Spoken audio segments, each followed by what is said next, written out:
shall we? Yeah, the exam opens Monday and closes Wednesday. If you want to not pay the $5 late fee, which kicks in starting Wednesday at 2, then take it before then.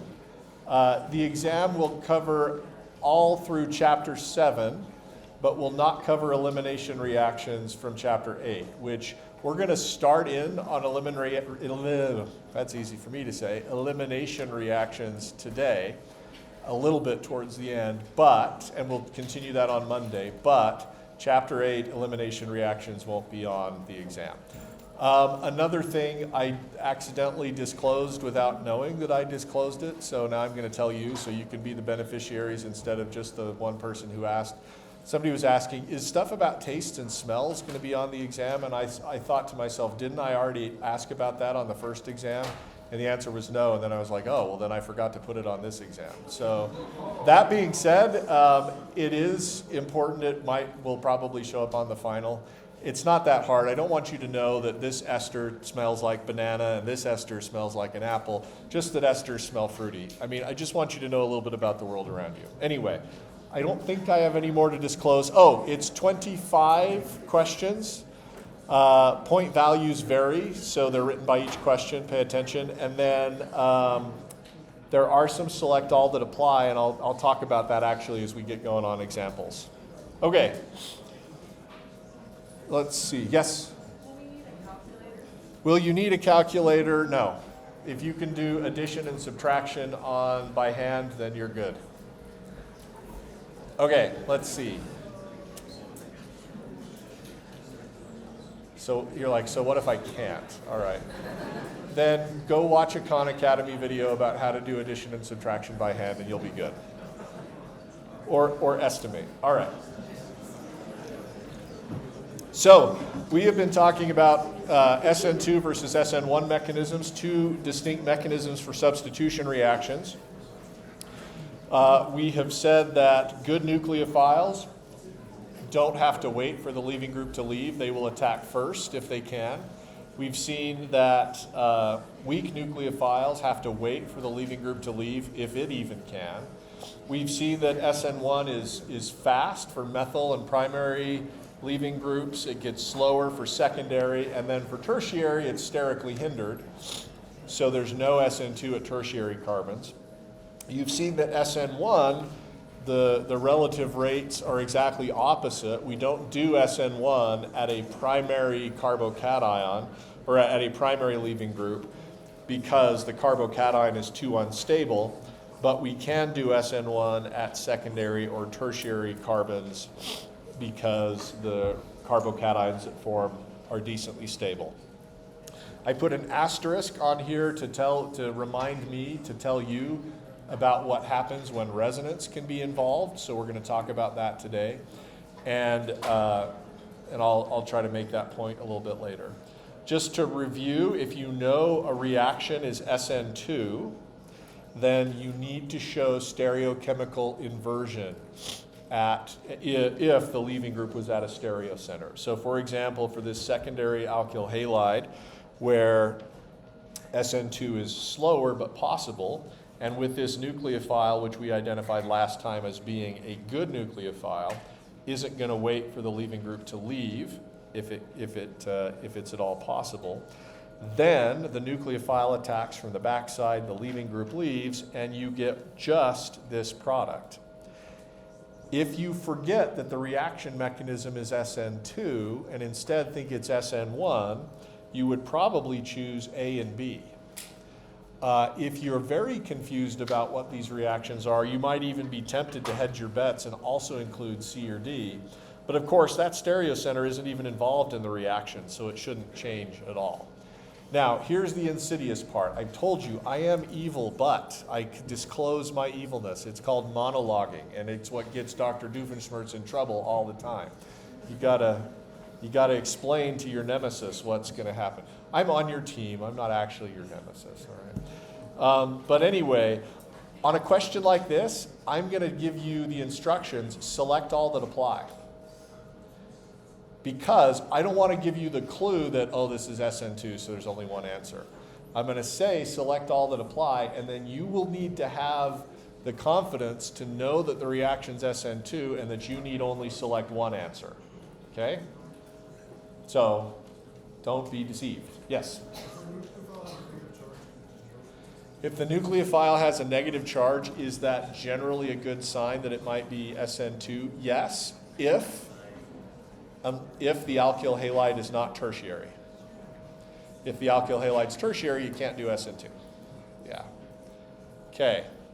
So, for example, if you switch the nucleophile to something that is a weak nucleophile, as we did this example last time, the weak nucleophile has to wait for the leaving group to leave before it attacks, if it even can. For a secondary alkyl halide, the leaving group can leave to give you a carbocation. And then your nucleophile can attack from above or below. You get two stereoisomers as products. And again, if you thought that the reaction mechanism was SN2 here, you would have just chosen option B. If you know that it's SN1, you would choose A and B. C and D here are, again, bogus distractors. That stereocenter is not even involved in the reaction, so why would it switch? You're only going to choose those if you're hedging and trying to account for things you thought you didn't know. Yeah? Are we going to have a pKa table? Yep, there'll be a pKa table, same as there was last time. The table will also include A values and bond dissociation energies if you need them, which you will. Yes? Do these reactions ever affect up carbon, down carbons in the ring? Do the reactions ever affect up carbons versus down carbons in the ring? The up carbon, down carbon issue is one of chair conformations. There will be a case in Chapter 8 where the chair conformation matters. For substitution reactions, it generally doesn't. Yes? Could you go for one where the cyclohexene or some kind of cycle has a double bond, where you have to do an SN1? Yep, totally. That's exactly where I was going, so thank you. So let me show you a reaction that gets a little bit more complicated, and I think this one is actually maybe from your problem set. Or if it isn't, I should have put it on. I don't know. I think it was. I don't remember the nucleophile that we chose. I'm going to just choose water. Okay, so if you look at the nucleophile, it is a weak nucleophile, which means it has to wait for the leaving group to leave. And the leaving group is a secondary alkyl halide, so the leaving group can leave. SN2 and SN1 are both possible for a secondary alkyl halide. Here, the thing that tips the balance is the fact that your nucleophile is weak. So you expect the leaving group to leave. Now, if you're in a hurry and you make the decision, oh, this is SN1, it is possible that you will miss something that's going on here. You might simply write down these products. Oh, those are the SN1 products. Find them on the list, A and B, and choose them, and then move on with your life. It's worth your time to slow down a little bit when there are pi bonds adjacent to the leaving group. I mean, one bond away from the leaving group. And the reason for that is you will see if you draw the intermediate that forms when the leaving group leaves, which you've proposed it will in an SN1 reaction, that intermediate has a positive charge adjacent to a pi bond, and that's a classic situation where resonance can stabilize the positive charge. So delocalization stabilizes the positive charge and leads you to this alternative resonance structure. Now, you know in resonance structures that the positive charge is not hopping back and forth between the two carbons. It is simultaneously on both carbons. So that means a nucleophile that's approaching this molecule would have to choose whether it's going to attack at carbon, we'll call it carbon 1, versus carbon 3. And we don't really have any reason to suspect that one would be preferred over the other. Some people make an argument. There's a couple arguments you could use to try to determine whether attack was more favorable at carbon 1 versus carbon 3. We can talk about those sometime if you're interested, but for our purposes, we're going to consider that they happen at similar rates. And so, in addition to showing what would happen if you attacked at carbon 1, you would need to also account for what happens if you attack at carbon 3, which is you would get these products.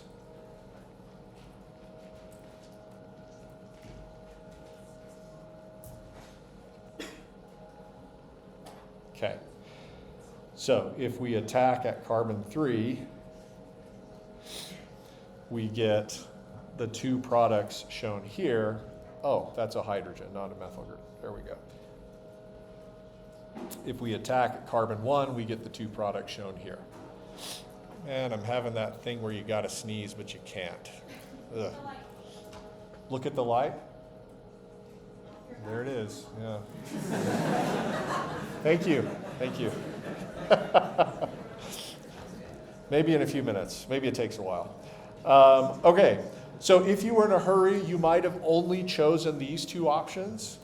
You might need to slow down and consider the possibility of a resonance stabilized carbocation as an intermediate. And then once you see that resonance stabilization, you need to consider attack of the nucleophile at both spots. Yes? What happened to the hydrogen on carbon 1? What happened to the hydrogen on carbon 1? It's still there, it's just implied but not shown. Okay. Yep.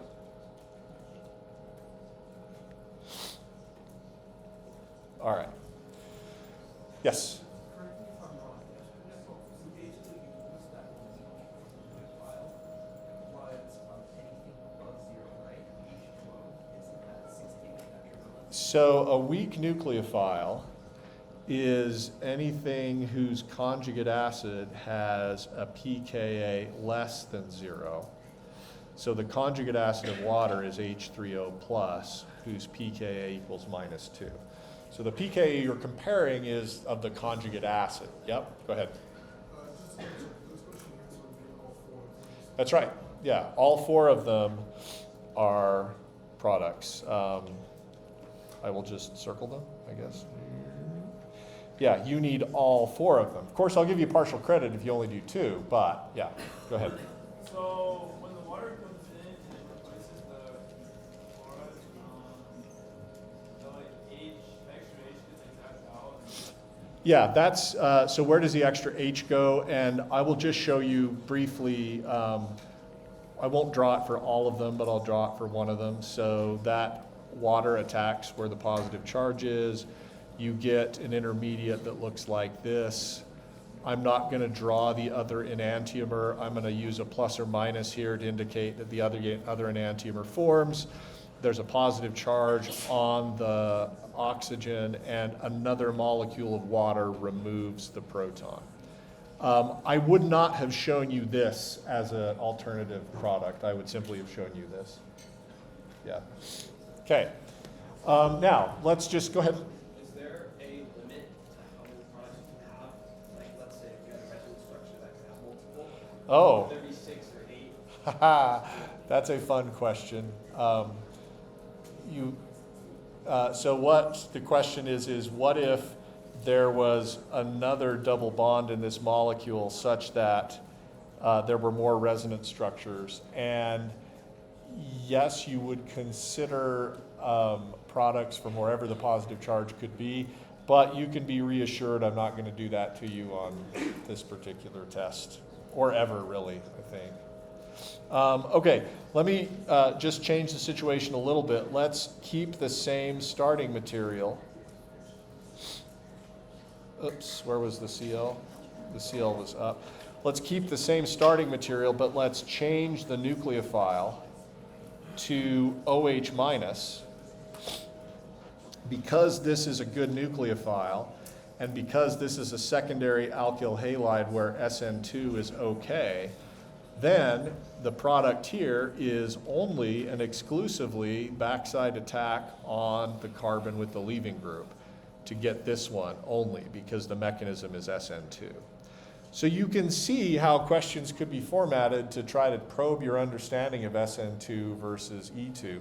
I could give you all of these options for this question, and you might be tempted to choose all of them unless the reaction mechanism was SN2. Yeah? So would you be given a chart with the pKa values? Yeah, you'll have pKa values. Yep. Same as the chart on the last test. Yep. So in SN2, you don't consider resonance because there's an equal value? Exactly. In SN2, you don't have to worry about resonance because there's never a carbocationic intermediate. Okay. The issue of resonance muddies the water on a rule you may have memorized. So we need to clear that up. Imagine that you have a molecule that looks like this, and we'll use Br as our leaving group. Okay? And imagine that we take this alkyl halide and we put it in, let's use ethanol as our nucleophile. Now this is just an alcohol, its conjugate acid has a pKa of -2. That makes it a weak nucleophile which has to wait. Now if we look at this alkyl halide, you might be tempted to conclude that it is a simple primary alkyl halide. And if all you've done is memorize the chart and then written it down as soon as you got in the exam and then you're going to follow the chart and not think, then you're going to say primary, oops, what just happened? There we go. You're going to say, oh, primary alkyl halide, weak nucleophile, no reaction. And you will be wrong because you didn't account for the asterisk. Let me show you the products of this reaction and then we'll talk about why they are the way they are. This reaction mechanism proceeds via SN1. You get one product that looks like this. I don't know why bromine's purple there. Bromine is the leaving group. So you get one product where the nucleophile replaces the leaving group at that carbon, and then you get this product where the nucleophile is now attached to the tertiary carbon. And the only way you can explain that is if the leaving group leaves to give you a carbocation. Now, you've been told that primary carbocations are too unstable to be reasonable intermediates in organic reactions. And that is true, but this is not a primary carbocation. It is a resonance stabilized carbocation. Resonance stabilization, resonance stabilized carbocation. Resonance stabilization actually makes this carbocation more stable than you would expect for a primary carbocation. And you can see if you look at resonance that it's not actually a primary carbocation. It's a carbocation that's got a positive charge in two places, one of which is a tertiary carbon. Okay? Yes? How did you get that Secchi? How did you get that Secchi structure on the right from that? This one? Yeah, I'll show you. So the structure on the left, this product, comes from attack at carbon 1. And the product on the right comes from attack at carbon 3. So once I form this resonance stabilized carbocation, which is much more stable than an isolated primary carbocation, at that stage, then yes, I can have the nucleophile attack either at carbon 1 or at carbon 3. If I attack at carbon 1, I get this product. If I attack at carbon 3, I get that product. Yes? So if there were any high bonds, there would be no reaction. Right, so if there's no possibility for resonance stabilization, if we take the molecule that just we get rid of the pi bond, and we take the same nucleophile, this is just your run-of-the-mill, I'm not even sure what that means, but that means nothing to write home about, which also colloquial phrase. Anyway, boring primary carbocation, primary leaving group, it would give you an isolated primary carbocation, which is too unstable to be reasonable. So yeah, you would just say no reaction. Now, what if I took the exact same starting material with the pi bond and instead I used this nucleophile, not the alcohol, but the alkoxide? What do you predict happens there? SN2, right? Because the good nucleophile is not going to wait. And in that case, all you show is that product and not the other one. Go ahead. So for the reaction above, when the nucleophile attacks, what happens to the H? Yep, so what will generally happen after the nucleophile attacks, I'll show this for one of them. You'll have an intermediate that looks like this, where the oxygen has attacked the carbon, and now because the oxygen's attached to 3 different things, it has a positive charge. That actually lowers the pKa of this proton, makes it low enough for even a very weak base to remove that proton. And usually it's an excess molecule of your nucleophile. Usually in SN1 reactions, you use a large excess of the nucleophile. Often it's even your solvent. And so you've got plenty of it around and it removes the proton. Okay, yes? So you wouldn't have to be able to distinguish that on this molecule, carbon 1, because it's, well, I guess carbon 3, because the tertiary carbon, it is more commonly an SN1 than carbon 1.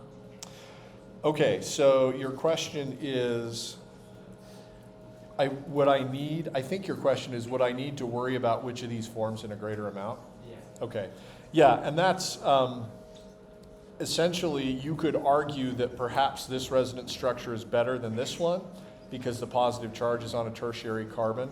I could turn right around and argue that maybe this one's better because the pi bond is in a situation where it'll be more stable for reasons that we won't talk about till chapter 8. So instead, we're just going to draw both and not worry about the relative amounts. Yes? Can you explain why those 2 products don't have any kind of enantiomers? Can I explain why the 2 products don't have any kind of enantiomers? Yes, because the carbons where they are at are not stereocenters. Had they been stereocenters, you would get both enantiomers, but you can see here 2 hydrogens, not a stereocenter, and then there are 2 methyl groups, also not a stereocenter. Yeah?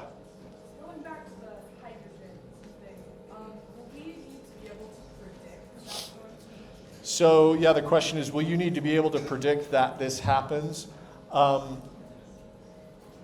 Yes and no, in the sense that you shouldn't be surprised by it, but I'm actually not going to put as an option this, and then have to choose between this and this.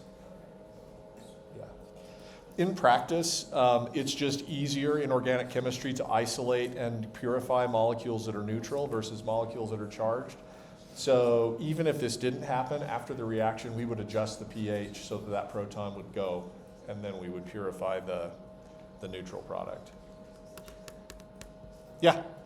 So with both of these products instead, would this also be a racemate? So with both of those products, is this called a racemate? No, it would be a mixture of constitutional isomers that differ in connectivity. Yeah, racemate we use only for a 1-to-1 mixture of enantiomers. Okay, good. So now I want to return to something that I told you about last time, and this is basically carbocation stability. This is how we rationalize the rate of the SN1 reaction. I told you last time that a tertiary carbocation is more stable than a secondary carbocation, which is more stable than a primary carbocation, which is more stable than a methyl carbocation. Just to make that clear, we'll put more stable here, less stable here. And you can memorize this rule if you want. More substituted, meaning more non-hydrogen things attached to the positively charged carbon, more substituted carbocations are more stable. You can memorize that rule, and that will explain to you why SN1 is faster for a tertiary alkyl halide than for a primary alkyl halide. It's also going to be useful to you a ton in this class. In chapter 10, we're going to introduce a class of reactions where an alkene attacks an electrophile, and there's going to be an intermediate carbocation. And again, we're going to use the stability of that carbocation to explain why the reaction goes the way it does. You'll see the reaction mechanism favors the formation of the more stable carbocation. So we want, aside from just memorizing rules, I want you to know the principles behind the rules so that if you forget the rules, you can sort of figure them out on your own. So we need to answer the question of why more substituted carbocations are more stable. And to do this, we've got sort of two explanations. One is an inductive effect, and the other is hyperconjugation. So I'm going to illustrate the inductive effect pretty quickly. In a carbocation, the positively charged carbon is generally sp2 hybridized, which means it has 33% S character. The adjacent carbons, the ones that are, we'll call the carbon that bears the positive charge alpha, and the carbon that's adjacent to that alpha carbon, we'll call it beta. The adjacent carbons are sp3, which means they are 25% S. Now, why do we care about S character? Carbons that have more S character hold their electrons closer to the nucleus, which is really just another way of saying that they are more electronegative. So it will turn out that an sp2 carbon is more electronegative than an sp3 carbon, which means that the bonds between the sp3 carbon and the sp2 carbon are polarized, and the electrons in those bonds are leaning towards the carbon. And so that's called an inductive effect. That's called inductive stabilization of the positive charge by adjacent alkyl groups. And the more alkyl groups you have,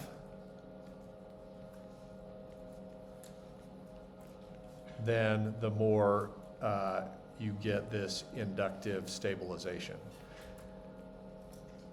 Okay, so that's one reason why you would expect a tertiary carbocation to be more stable than a secondary carbocation, because a tertiary carbocation has more adjacent alkyl groups. Why doesn't hydrogen do the same thing? Well, hydrogens, the difference in electronegativity between the sp2 carbon and hydrogen isn't as great. Okay, the alkyl groups are better electron donors because of this inductive effect. And if you want to remember that alkyl groups are inductive electron donors, that's a concept that's going to serve well in 352, and it's something that we will come back to. The second explanation, which is more complicated but ultimately more useful, is called hyperconjugation. You've encountered this before. We used it as an explanation for why a staggered conformation was more stable than an eclipsed conformation. We want to define hyperconjugation again. This is side-by-side overlap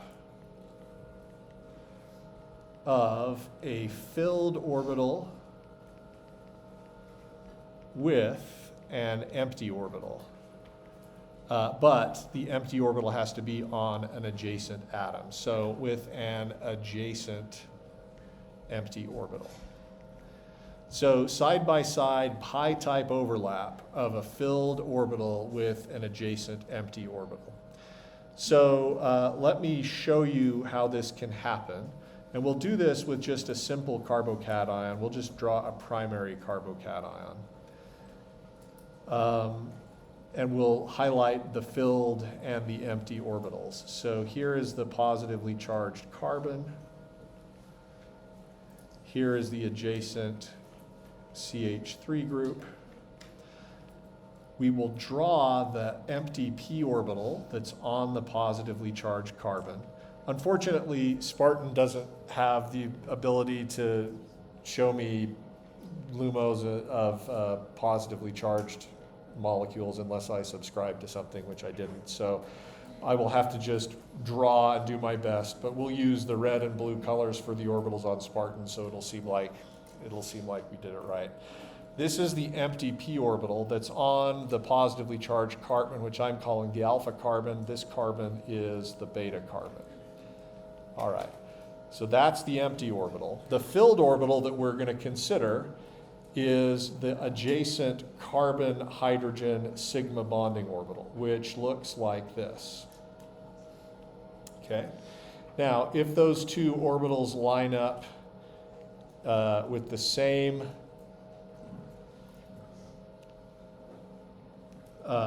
wave function sign, you get the plus combination. And if they line up with the opposite wave function sign, you get the minus combination. The plus combination is the bonding interaction. The minus combination is the anti-bonding interaction.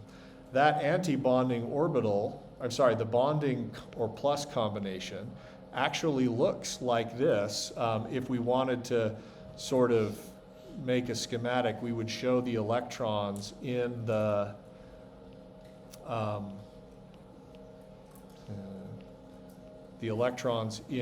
carbon-hydrogen bond actually spreading out towards the empty p orbital. So I'm going to just keep drawing the plus combination like that for simplicity's sake. The minus combination is going to look exactly the same,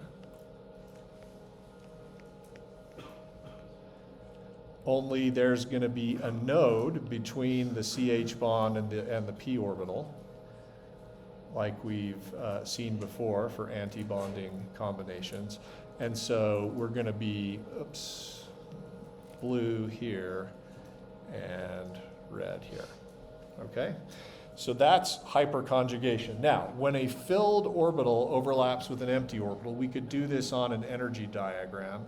Here's the sigma bonding orbital. Here's the empty p orbital.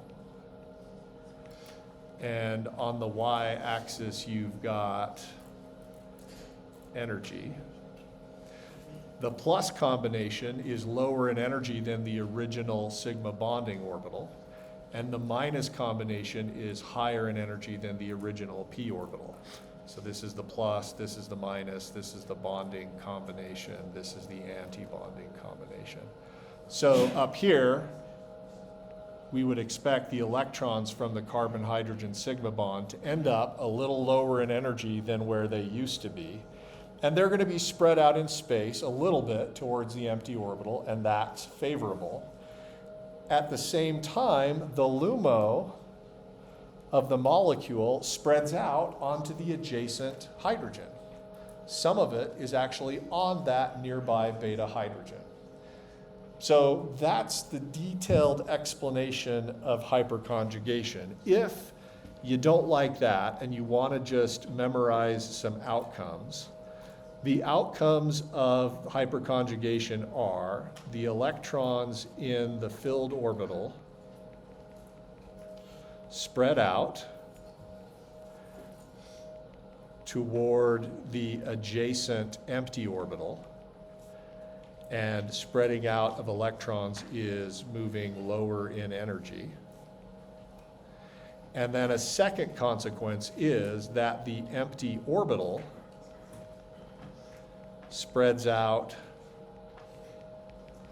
onto the adjacent atom. So what this means is in a carbocation, you expect some of the LUMO, which you have before now just said was the empty p orbital, to also be a little bit on the adjacent hydrogens. Okay? Yes? So can I just get this straight? If they're lined up out of phase, then that's the LUMO and they spread out onto the empty orbital? Yes. On the adjacent atoms. That's right. How does that stabilize if there are any electrons in there? So the LUMO doesn't explain the stabilization. We're going to use the structure of the LUMO in just a minute to explain why elimination reactions happen. The thing that gives you the stabilization is that these electrons in the sigma bonding orbital spread out and they move lower in energy. Empty orbital doesn't matter so much because it's empty. Yep, go ahead. Would there be more stabilization if it was like a tertiary carbon? Exactly. So the more adjacent, and here's the point, it's not going to fit on, oh, maybe if I just, we got a little bit of space. So more adjacent CH bonds means more sigma to P hyperconjugation, which means more stabilization.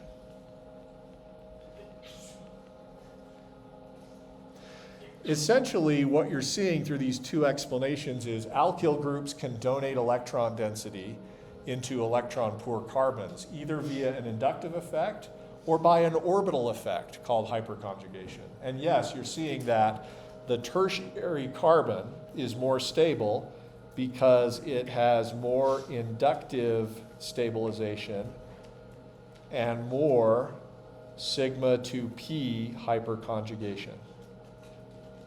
Okay, good. Other questions?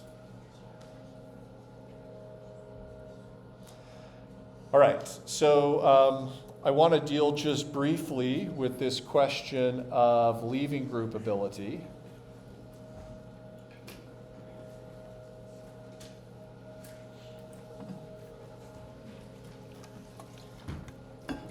This is something that's in your text. We haven't talked about it yet because it doesn't actually move the needle in terms of making the reaction SN1 versus SN2. Good leaving groups favor both SN2 and SN1. So again, it's really not that useful in deciding whether the reaction mechanism is going to be SN1 versus SN2. However, good leaving groups are an important concept in organic chemistry, so we want to talk about them. Good leaving groups are conjugate bases of strong acids. Here's the way to think about this. We've dealt with substitution reactions like this before, where, let's use Br as the leaving group. And you should be comfortable now predicting that the reaction mechanism should be SN2, and the product should be this, and then Br minus is the leaving group. Here is the nucleophile. Br minus is the leaving group, and after the reaction, Br minus has left, and the nucleophile is the one bonded to the original carbon. In this reaction, you've learned to think about whether this reaction would be favorable or not by considering the strength of the bond that you broke versus the strength of the bond that you formed. But in a substitution reaction, that's only part of the picture. You also need to consider the stability of the nucleophile versus the stability of the leaving group. So how do we think about the stability of the nucleophile versus the leaving group? You could imagine that if the nucleophile is less stable than the leaving group, then this reaction will be even more downhill in energy because you're making something that's more stable. Well, how do you think about the relative stabilities of the nucleophile and the leaving group? It turns out we already know how to think about stabilities of stuff with negative charges. That takes us back to chapter 2, where we think about the acidity of the conjugate acid. So the conjugate acid of this nucleophile is ethanol, which has a pKa of 16. The conjugate acid of the leaving group, Br minus, is HBr, which has a pKa of like -9. So this is the stronger acid, which means this is the more stable conjugate base, and therefore the better leaving group. Or in other words, this leaving group is more stable than the nucleophile, which is less stable.